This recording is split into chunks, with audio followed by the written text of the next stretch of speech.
Lesson number 11 जिसका नाम है मेजरमेंट। मेजरमेंट क्या होता है कि हम चीज़ों को कैसे मेजर कर सकते हैं, नाप सकते हैं उसको, है ना, नापना, तोलना, ये सारी चीज़ें किस कैटेगरी में आती है, मेजरमेंट में आती है। तो how do we know how far is Delhi from Mumbai और how much coke there is in a bottle और how heavy a cotton is. तो आपको कैसे पता चलता है कि दिल्ली जो है वो मुंबई से कितना दूर है, या फिर एक कोका कोला की जो बोतल है उसमें कितनी कोक पड़ी हुई है, कैसे पता चलता है। या इसके अलावा अगर बोले कि कोई चीज़ कितनी हैवी है, वो कैसे पता चलेगा। हम उसको तोलते हैं, उसका वज़न चेक करते हैं, उसका डिस्टेंस मेजर करते हैं, है ना।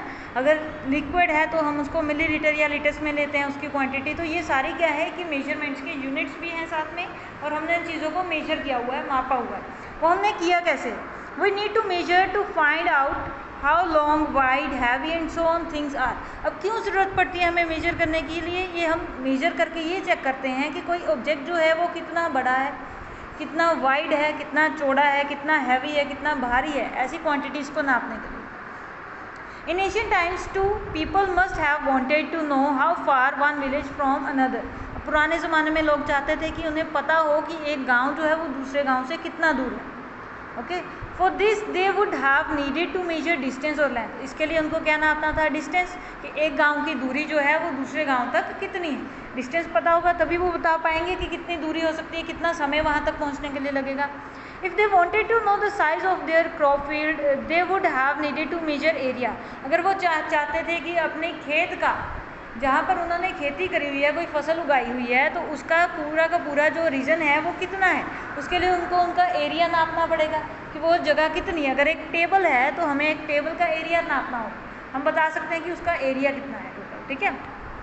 सो when they traded with each other they would have needed to measure the length of cloth say or the weight of grains or the volume of milk। जब वो व्यापार करते हैं लोग क्या करते हैं, अगर आप दुकान पे दूध लेने जाते हो तो दूध वो आपको कैसे देते हैं, ऐसे ही दे देते हैं उठा के, जितना दिल किया डाल दिया, नहीं डालते ना ऐसे। वो क्या होता है, उन्होंने एक कंटेनर रखा होता है जिसका एक प्रॉपर नाप होता है, उसको एक बार डालते हैं डैट मीन्स 1 लीटर, 2 बार डालते हैं 2 लीटर्स, ठीक है, हाफ करके डालेंगे डैट मीन्स हाफ लीटर हो गया। इसके अलावा अगर आपने कपड़ा लेने जाना है दुकान में तो वो भी मीटर्स में देते हैं आपको, इस तरीके से नापते हैं हाथों के साथ या फिर स्केल के साथ वो नापते हैं ना। तो वो आप अगर बोलोगे 5 मीटर कपड़ा चाहिए वो भी नाप के देंगे, वो एक्स्ट्रा तो देंगे नहीं, अगर एक्स्ट्रा देंगे तो उनको उनके व्यापार में जो है वो लॉस हो जाएगा, ठीक है, सस्ते में दे देंगे। तो इस तरीके से मेजरमेंट जो है की जानी शुरू की गई। दस the need for measurement must have arisen out of everyday activity like growing food and buying and selling. तो डेली की हमारी जो एक्टिविटीज़ हैं उनमें ये मेजरमेंट का प्रोसेस हमारा डेली रिक्वायर्ड है, डेली हम ये प्रोसेस करते हैं, ठीक है। कहीं पे जाना होता है तो गाड़ी के ऊपर, ओडोमीटर के ऊपर उसकी स्पीड आती है, साथ में उसका डिस्टेंस भी आ जाता है कि कितना किलोमीटर हमने डिस्टेंस कवर अप किया। सो हाउ वी मेजर, तो हम चीज़ों को मेजर जो है, लेंथ है, उसकी हाइट है, उसको मेजरमेंट कैसे करते हैं। How did the people in Asian times major length, पुराने ज़माने में लोग जो है कैसे मेजरमेंट करते थे। Before we come to that let us try to understand what measurement is और what we do when we measure something. तो ये समझने के पहले हम ये समझेंगे कि लोग पुराने ज़माने में कैसे मेजर करते थे, उसके पहले हमने ये समझना है कि व्हाट मेजरमेंट इज़, मेजरमेंट होती क्या है, and what we do when measure something. तो जब हम किसी चीज़ को मेजर करते हैं तब हम क्या करते हैं, ठीक है। यहाँ पे एक एक्टिविटी है, use a match box to measure the length of your table. अगर आपने आपके टेबल की लेंथ मेजर करनी है तो कह रहे हैं आप ना क्या करो, एक मैच बॉक्स ले लो, कुछ मैच बॉक्सेस आपको लेनी पड़ेगी। How will you measure it, आप उसको कैसे मेजर करोगे, ठीक है। सपोज कोई हमने कार्डबोर्ड ले लिया छोटा सा, कोई मैच स्टिक ले ली, उसको हम टेबल के एक एंड के ऊपर रखेंगे, एक एंड के ऊपर रखने के बाद हम देखेंगे उसका एंड कहाँ पर ख़त्म हो रहा है, वहाँ पर से हम दूसरी मैच स्टिक रखेंगे, दूसरा मैच बॉक्स रखेंगे, फिर वो तीसरा रखेंगे वहाँ पर। तो इस तरीके से हम number of match boxes count कर सकते हैं कि वो कितने रखे हमने, यानी कि टेबल की लेंथ को मेजर करने के लिए हमने कितने मैच बॉक्सेस यूज़ करें, वो हमारी टेबल की लेंथ को बता देगा, ठीक है।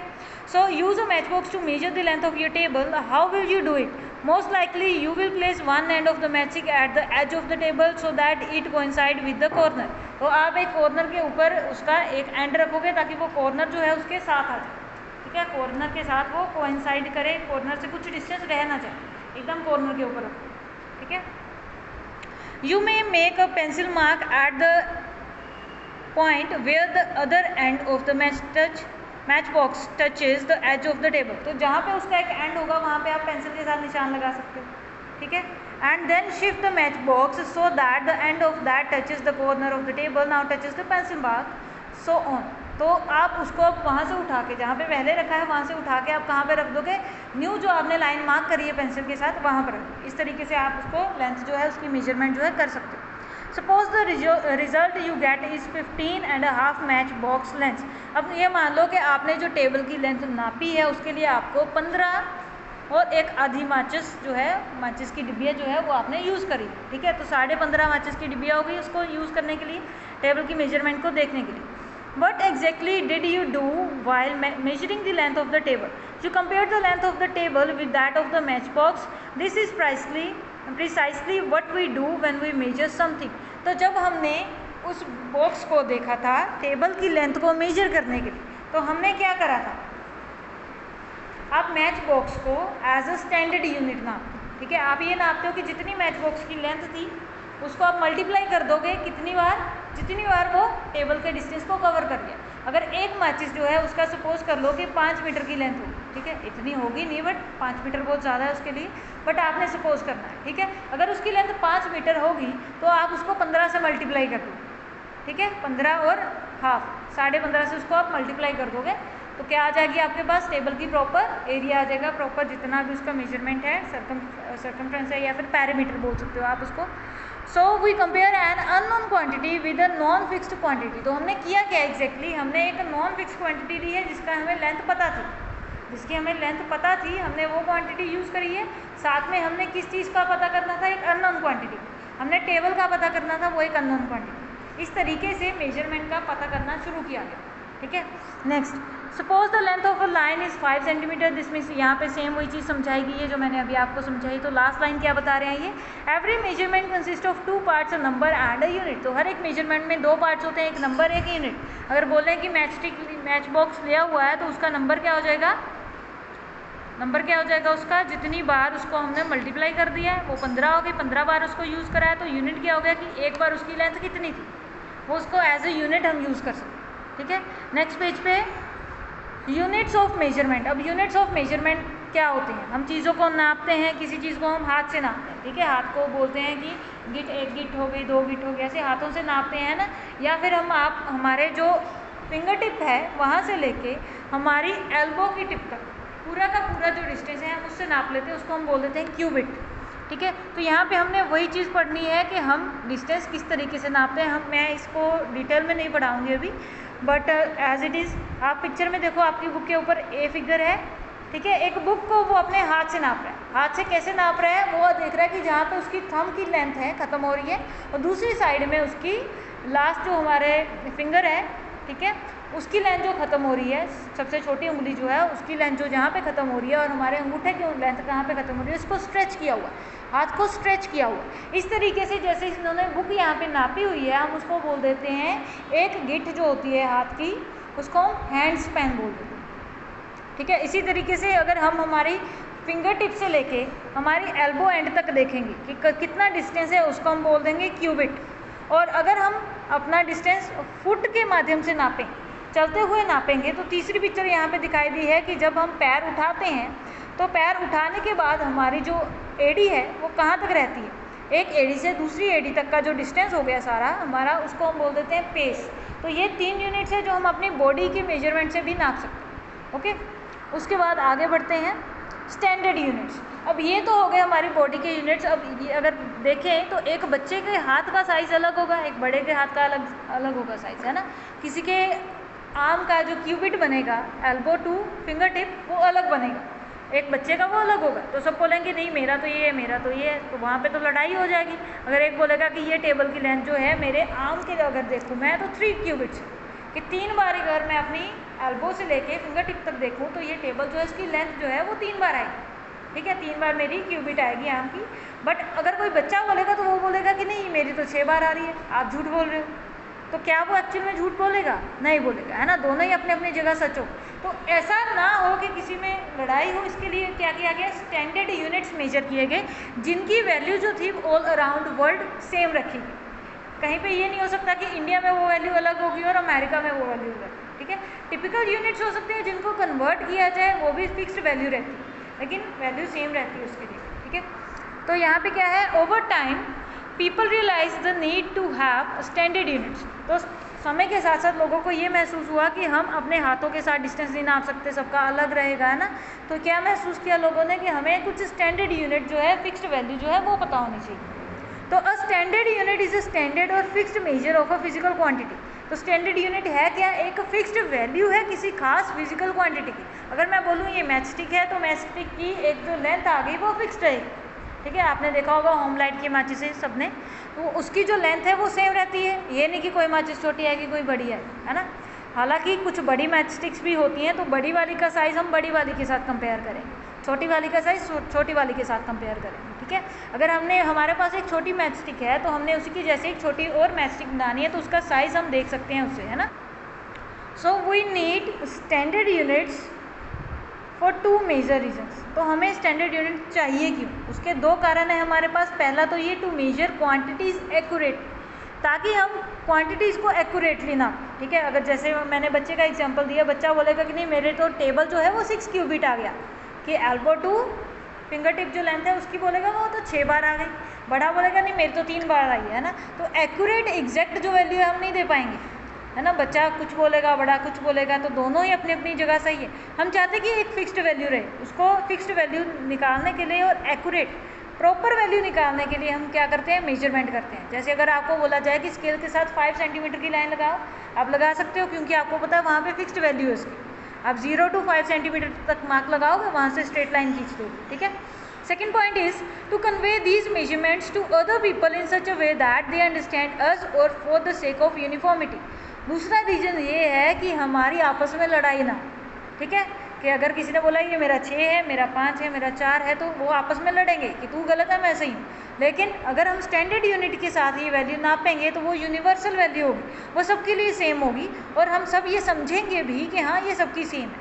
अगर सबके पास स्केल्स हैं और सबको मैं बोलूँगी कि 5 सेंटीमीटर की लाइन आप लगाओ, तो सबकी वो 5 सेंटीमीटर की लाइन जो है वो सेम हो, किसी की छोटी बड़ी नहीं हो, है ना। हालांकि अगर स्केल में डिफेक्ट हो फिर ऐसा हो सकता है, बट वो नॉर्मली होगी नहीं, ठीक है।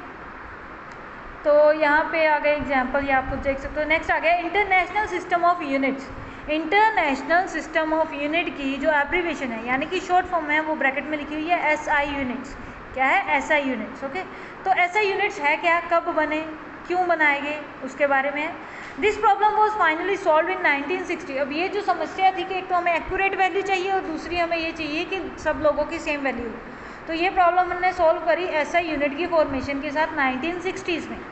When scientists all over the world agreed to use the same set of the standard unit, जब साइंटिस्ट पूरी दुनिया के ये मान गए कि हाँ हमें क्या करना चाहिए कि सेम सेट ऑफ यूनिट्स की वैल्यू जो है, सेम प्रॉपर वैल्यू जो है हमें यूज़ करनी चाहिए। तो this set of unit is called international system of units, और सिस्टम है international de units in French.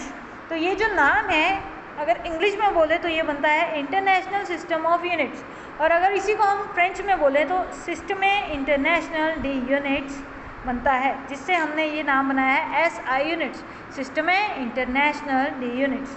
तो the units use in this system are called SI units. तो SI unit of length is, तो SI unit जो length के हम नापते हैं वो है क्या है, मीटर्स। जो पूरी दुनिया में मीटर ही रहेगा और उसका सिंबल M रहेगा, ठीक है। ऐसे ही टाइम के SI यूनिट्स रहते हैं सेकेंड्स, ठीक है। सेकेंड्स पूरी दुनिया में सेकेंड की वैल्यू सेम ही रहे, ठीक है। ये नहीं कि कोई बोलेगा सेकेंड मेरे में तो इतना है, तेरे में इतना कैसे आ गया घड़ी में, पूरी दुनिया में सेम रहेगा, ठीक है।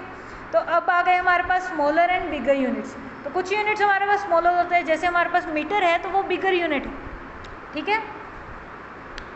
मीटर जो है वो ऐसा यूनिट है, वो कन्वीनियंट है लेंथ्स को नापने के लिए, जैसे कपड़े के लिए, ठीक है। कपड़े है, दरवाज़ा है, ठीक है। ये बोल सकते हैं कि मीटर जो है वो ज़्यादा छोटा यूनिट भी नहीं है, ज़्यादा बड़ा यूनिट भी नहीं, क्योंकि उससे बड़ा यूनिट हमारे पास किलोमीटर है, जो डिस्टेंस नापने के लिए काम आता है, ठीक है। तो यहाँ पे वही चीज़ बताई गई है कि अगर हमने छोटे डिस्टेंस नापने हैं, छोटी दूरी नापनी है, तो हम मीटर्स में यूनिट यूज़ कर सकते हैं। अगर टेबल का साइज़, कपड़े का साइज़, दरवाजे का साइज़, अगर दीवार नापनी है तो हम मीटर्स में यूज़ कर सकते हैं। लेकिन हमने एक विलेज से दूसरे विलेज का डिस्टेंस नापना है तो हम किलोमीटर्स में बताएंगे। एक शहर से दूसरे शहर का डिस्टेंस नापना है तो किलोमीटर यूज़ करेंगे, उसके लिए हम बिगर यूनिट यूज़ करेंगे। ठीक है। ऐसे ही टाइम के यूनिट्स हो जाते हैं। टाइम के यूनिट्स हमारे पास क्या है, आवर्स हैं, घंटों में समय है, मिनट्स में है और सेकंड्स में है, ठीक है।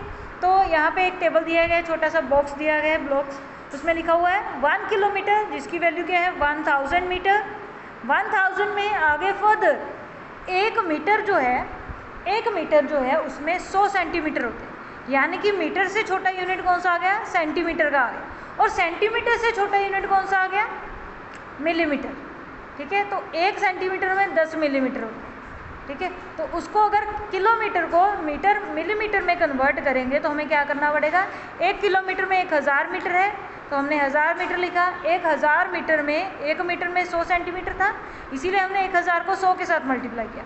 100 के साथ जब मल्टीप्लाई कर दिया तो हमारे पास क्या आया, 1 लाख सेंटीमीटर्स, ठीक है। और 1 लाख सेंटीमीटर को अगर 10 के साथ मल्टीप्लाई करेंगे, यहाँ पे इन्होंने 10 के साथ नहीं किया, क्या किया, 1000 मीटर, 2 बार 1000 है, उसमें क्या किया गया है, 1000 मीटर को, ये 1000 मीटर फर्स्ट यूनिट लिया है, उसको 1000 मिलीमीटर के साथ मल्टीप्लाई किया है। 1000 मीटर को 1000 मिलीमीटर के साथ मल्टीप्लाई किया है, तो आप देखोगे जीरो के साथ जब जीरो मल्टीप्लाई होते हैं तो उतनी जीरोस बढ़ जाती है।